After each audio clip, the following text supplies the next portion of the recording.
Olá a todos.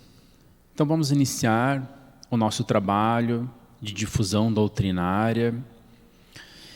E para tanto, vou convidar todos para a gente fazer a nossa prece. Se puderem nos acompanhar, procurando fechar os olhos físicos, para que assim consigamos então nos conectar com o nosso Pai de amor, Deus. Gratos somos, Pai, pelo Teu imenso amor para conosco. Gratos somos, Pai, pela vida, pelo corpo físico. Gratos somos, Pai, pela nossa família, pelas nossas tarefas, por tudo aquilo que nos envolve. Gratos também somos por todas aquelas coisas que pela nossa imperfeição, pela nossa ignorância, ainda não percebemos. Gratos somos também a Jesus, o nosso Mestre, Mestre de amor. Jesus que nos mostra o caminho do bem, o irmão. E a toda a equipe espiritual, dos benfeitores amigos, em especial o nosso anjo da guarda, Espírito protetor, que nos acompanha nesse período reencarnatório. Gratos somos por tudo isso. E pedimos, Pai, humildemente, o amparo e a proteção, a luz e a paz para o trilhar dos nossos dias, para que possamos a cada dia sermos mais assertivos em nossas decisões. Envolvidos em muita luz, muita paz, pedimos licença então para iniciarmos o nosso trabalho de difusão doutrinária, e que assim seja. Amigos, o nosso trabalho de hoje, então, da palestra, da difusão doutrinária, vai ser em cima de um tema bastante importante, bastante pertinente para os dias aos quais estamos vivendo.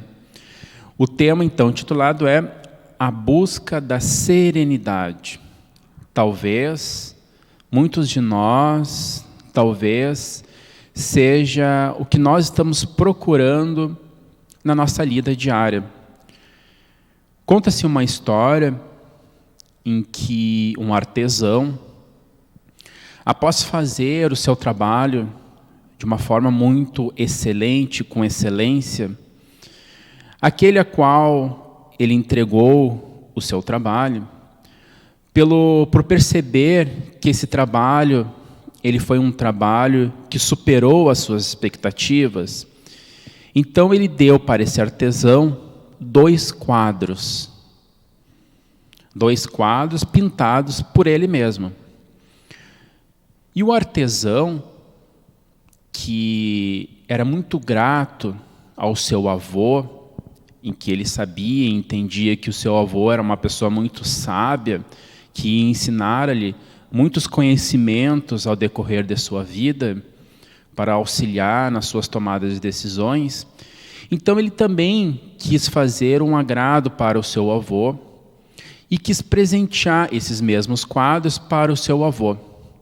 Para ele, o artesão, os 2 quadros não tinham nenhum sentido muito significativo. Então, para ele, qualquer um dos quadros que ele ficasse ou que ele doasse, seriam, então, quadros e seriam um presente bastante importante. Então, ele chegando à presença do seu avô, ele apresentou os 2 quadros. E o seu avô olhou os quadros, impressionado, inclusive, e ele falou então: vô, eu gostaria de te presentear, mas eu gostaria que você escolhesse um dos 2 quadros. Eu queria saber qual você opta. O primeiro quadro que ele apresentou, ele era um quadro pintado de uma forma muito bonita, em que trazia uma paisagem extremamente pacífica. Era um campo verdejante, com árvores, com muitas árvores tomadas de flores, árvores tomadas de frutos, árvores tomadas de flores verdinhas. Aquele campo também com uma paisagem verdinha, suave. No céu, sem praticamente nenhuma nuvem, um sol irradiante, alguns pássaros. E lá no fundo, transpassava um rio na sua suavidade. Tinham alguns animais no pasto. Aquele quadro apresentava uma paz. E o artesão, quando apresentou esse quadro para o seu avô, na sua consciência, no seu pensamento, ele falou, bom, é esse quadro que o meu avô vai querer. Bom, então ele apresentou outro quadro, que ele olhava, tinha um olhar até meio distorcido para o quadro, ele não entendia o que estava acontecendo naquelas paisagens, porque era uma paisagem, o quadro que estava pintado, era uma paisagem conturbada, vamos dizer assim. Era uma paisagem que tinha alguns morros, tinha alguns vulcões, o céu era escuro, nebuloso, tinha algumas chamas, não tinha nenhum tipo de vegetação no solo. Era um quadro que para ele trazia uma certa estranheza. Como para ele qualquer um dos dois quadros serviria, se ele entregasse o primeiro quadro para seu avô, ele estava de bom tamanho. E para sua surpresa, o seu avô levantou a mão e apontou para o segundo quadro. E ele realmente ficou muito surpreso, porque aquele quadro não passava a serenidade, a paz que aquele avô cultivava. E ele indagou o seu avô, mas vô, por que tu escolheu esse segundo quadro, que parece ser um quadro perturbador? E ele falou, meu filho, na verdade, meu neto, eu escolhi esse segundo quadro porque ele contém um detalhe que é muito grandioso e que, se nós passarmos o olhar de uma forma rápida, vai passar despercebido. Tu não olhaste? Não, não olhei nenhum detalhe em específico. E ele apontou, então, para um detalhe. No meio daquele quadro perturbador das montanhas, existia um ninho de um pássaro. E nesse ninho de pássaro, formado, construído delicadamente, existia uma mãe, passarinho, e um filho, um filhotinho, passarinho, a qual ele estava sendo alimentado por esta mãe. Estava sendo protegido por esta mãe. E, então, passava, naquele momento, na cabeça do artesão, muitos pensamentos. E o avô, então, falou, meu filho, é muito fácil nós nos mantermos em paz, em proteção, em alegria, em vida, quando tudo ao nosso redor está em paz. O desafio, talvez, seja nós buscarmos essa paz, essa harmonia, essa proteção, quando ao nosso redor tudo parece perturbador. E esse foi uma lição que esse avô sábio trouxe para o seu neto. E nós trazemos esse ensino para a nossa fala de hoje. Como está a nossa paz, a nossa serenidade, nesse momento a qual parece que tudo está em perturbação? Parece que tudo que se envolve ao redor de nós parece ser negativo. Mas será que nós estamos plantando, construindo, fazendo, organizando o nosso ninho de amor no nosso íntimo, para que essas questões externas não afetem as nossas emoções, os nossos sentimentos? Basta nós ligarmos a mídia, ligarmos a televisão, acessarmos a internet, acessarmos algum site de informação, de notícias, que nós vamos ver que muitas informações parecem ser informações que estão, de uma certa forma, agredindo aos nossos sentimentos. Informações que parecem que estão plantando um terrorismo, um medo, uma ansiedade, uma falta de perspectiva. Mas, irmãos, não nos enganemos. Isso não é predominante. Talvez o nosso foco, se assim estamos, esteja distorcido. Para qual informação, para qual notícias estamos dedicando o nosso tempo? Nós vamos, daqui a algum tempo, passarmos dessa situação. Não vai mais existir esse momento com o qual nós estamos vivendo. Vai ter outro momento, não vai ser esse momento. Vai ser outra situação. Esperamos e desejamos e estamos construindo para que seja uma situação melhor. Mas vai ser uma outra situação. Daqui a 10, 20, 30, 50 anos, isso vai ficar para a história.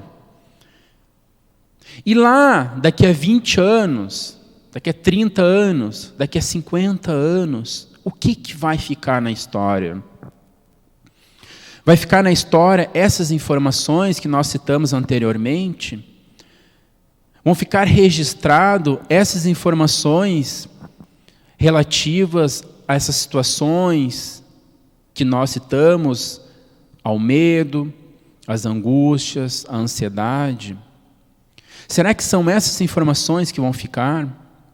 Foi feita uma pesquisa nos Estados Unidos, a qual fizeram um breve questionário, muito simplório, para algumas crianças, via internet, claro. Ao vivo, numa sala de conferência. Perguntas breves.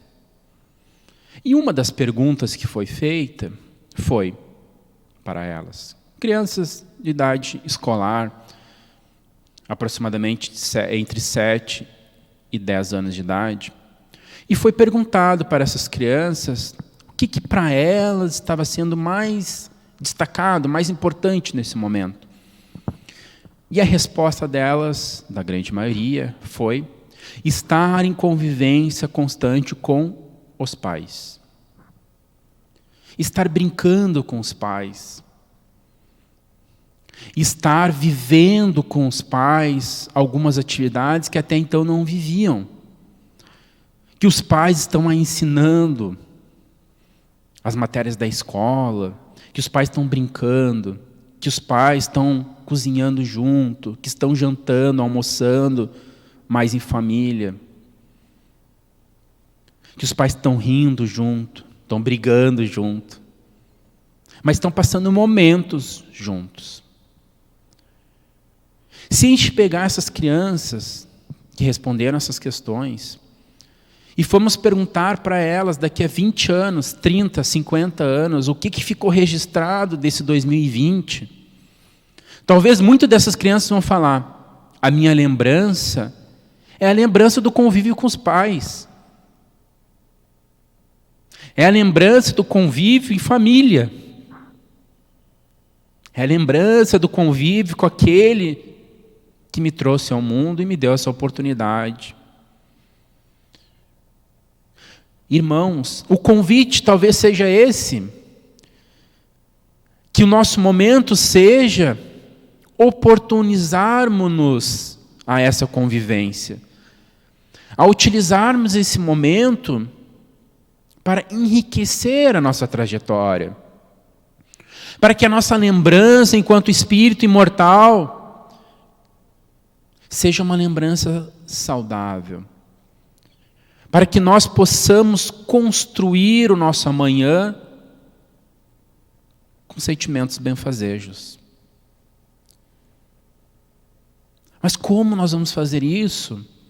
Mas eu estou passando por uma situação muito difícil. É muito fácil, então alguns podem falar, é muito fácil falar isso se eu estou com contas para pagar e não estou com dinheiro. É muito fácil falar isso se eu não estou conseguindo prover a minha família. É muito fácil falar isso se eu estou passando por uma dificuldade de um ente querido adoentado. É muito fácil falar isso, de nós vivermos. Parece até um romancismo. Então há uma outra história, a qual existiam 2 agricultores vizinhos. E passaram, então, por um período muito difícil, um período de seca. Mas aquela seca extrema que chegava até a rachar o solo. E esses agricultores já não tinham mais as suas reservas. Os seus celeiros já estavam vazios. Um dos agricultores se entregou para esse momento. Olhava para o céu e falava: cadê você, Deus? Nesse momento que eu estou precisando que o meu solo seja fértil para que eu consiga plantar, não tem chuva. Cadê você? Cadê o seu amor? Cadê a sua misericórdia? E ele olhou para o lado e o agricultor, seu vizinho, estava arando a terra, mexendo na terra. E ele olhou para o lado e indagou esse agricultor vizinho dele: mas o que tu está fazendo aí? Para que tu está mexendo na terra? Para que tu está arando a terra? Para que tu está movimentando a terra? Tu não vê que não tem chuva e não tem perspectiva de chuva? E ele então, o outro agricultor, olhou para ele e respondeu: homem, mas que pouca fé que você tem. Como é que eu vou estar esperando a chuva se eu não preparo o meu solo? Quando a chuva vier, o meu solo vai estar preparado. Quando a abundância vier, o meu solo vai estar pronto para receber. Porque se meu solo estiver do jeito que está o seu, de nada adianta se vier a chuva. Porque não vai ser um solo produtivo. Como está o cultivo do nosso solo? Como está o cultivo das nossas habilidades? Será que nesse momento, a qual talvez eu esteja vivendo numa escassez, eu estou me preparando para um momento seguinte? Ou estou fazendo como o primeiro agricultor, esperando um milagre, reclamando da vida, reclamando do governo, reclamando dos outros, esperando que as coisas modifiquem-se sem o meu protagonismo? O grande, talvez, mudança das nossas vidas seja a mudança dos nossos pensamentos perante as coisas. E o primeiro passo, talvez seja nós entendermos que nós somos protagonistas.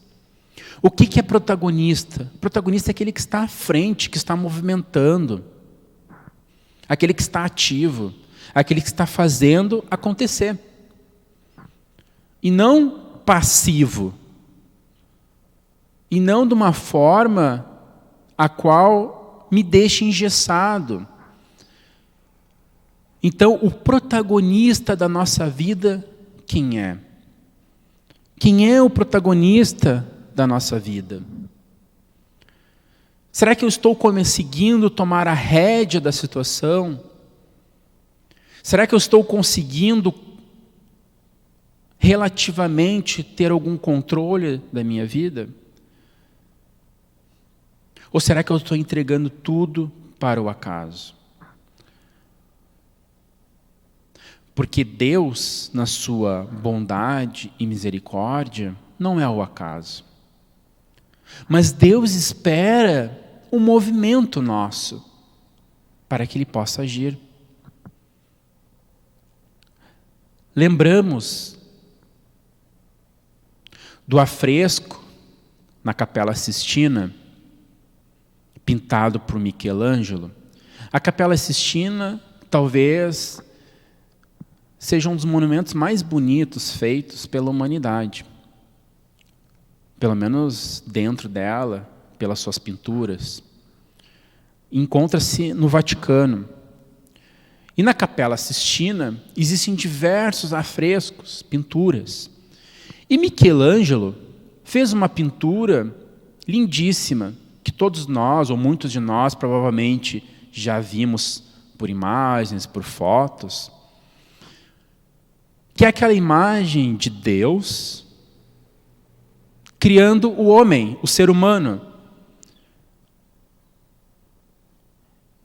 Essa pintura, ela foi baseada no Velho Testamento, na Gênesis, que conta a criação de Adão, segundo o Velho Testamento, o primeiro indivíduo a habitar o planeta Terra, a qual, posteriormente, Kardec, na obra A Gênese, traz todo um estudo mostrando como é que se foi feito, como é que se construiu, como é que se organizou essas primeiras civilizações.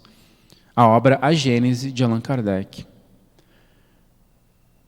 Mas pegando novamente, voltando a essa pintura, a qual Deus está pintado lá, está com o dedo esticado, o dedo indicador esticado, e o Adão está com uma das suas mãos, com o dedo quase encostando no dedo de Deus.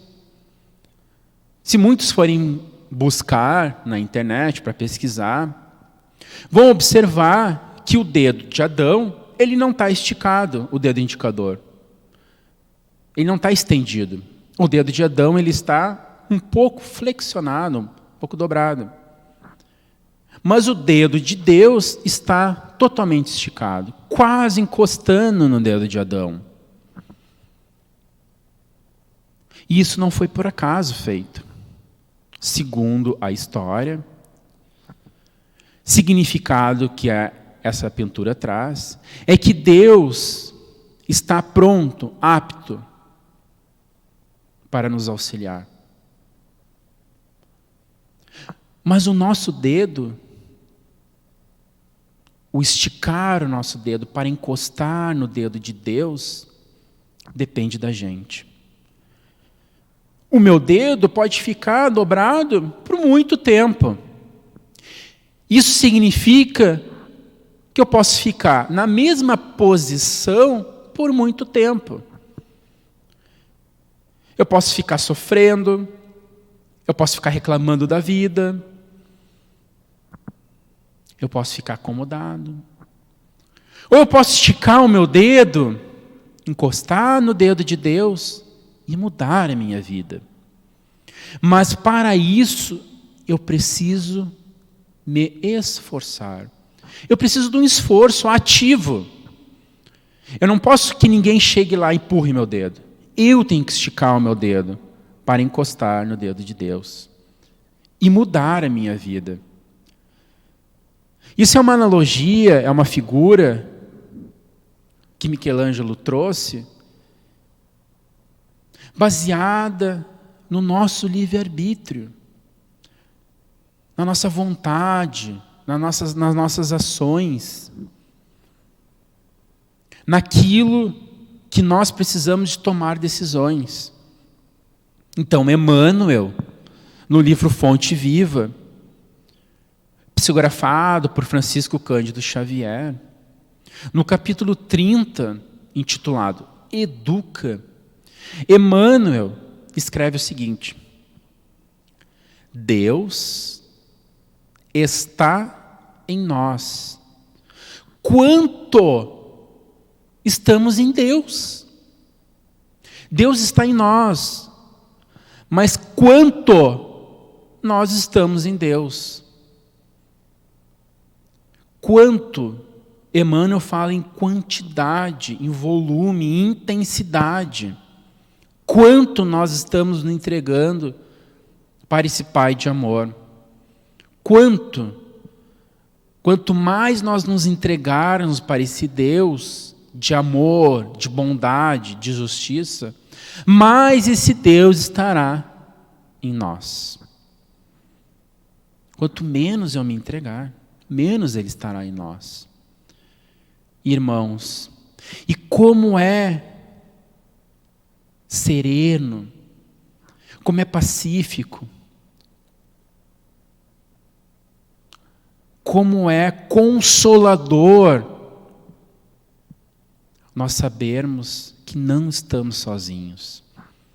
Que esse Pai de amor, de bondade e justiça está conosco.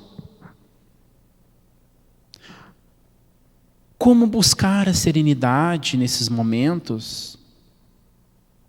Quem sabe começamos em apreciar a obra do Criador. Quem sabe começamos primeiramente mudando o nosso olhar, dando menos ibope para aquilo que nós sabemos que não vai contribuir com a nossa serenidade.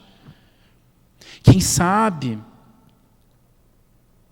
nós começamos a apreciar a natureza.